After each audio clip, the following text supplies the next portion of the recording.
Il presidente Zaia e il ministro della giustizia Nordio hanno firmato questa mattina a Palazzo Balbi un protocollo che permetterà alla magistratura veneta di reperire in breve tempo il personale amministrativo di cui c'è enorme carenza, come viene denunciato da tempo, e che in parte è causa del rallentamento dei processi. Poiché i problemi di lunga data non si risolvono con colpi di bacchetta magica, dobbiamo servirci di tutte le risorse disponibili per poter rimediare a queste criticità. Un protocollo primo in Italia nel suo genere, con l'obiettivo di essere esteso anche alle altre regioni. È l'occasione per dare soluzione a un problema che è grave, che è quella della mancanza di organico.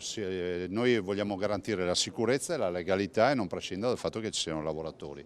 Quindi mettiamo a disposizione graduatorie nostre, dalle quali noi abbiamo già pescato, nella fattispecie già da subito la possibilità di assumere oltre 100 persone, sono 105 per la precisione, che fondamentalmente la stragrande maggioranza veneti, che sono lì nel limbo in attesa di una chiamata da parte della Regione, ce l'avranno da parte del Ministero della Giustizia. Così anche a Venezia dovrebbero essere risolte molte delle criticità che la contraddistinguono per la sua specificità. Poiché si tratta di persone che sono residenti nel Veneto, la gran parte di queste criticità è già risolta. Ci rendiamo conto però che realtà così particolari come quelle di Venezia meriterebbero anche una legislazione particolare.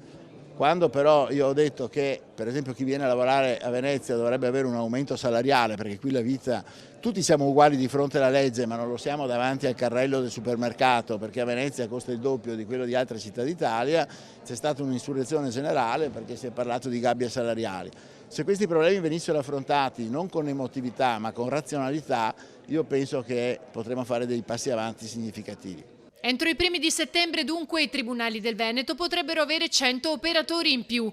Qualora il candidato contattato non accettasse la proposta del Ministero, resterà collocato nella graduatoria regionale senza essere depennato, ma non avrà la certezza sulla possibile chiamata.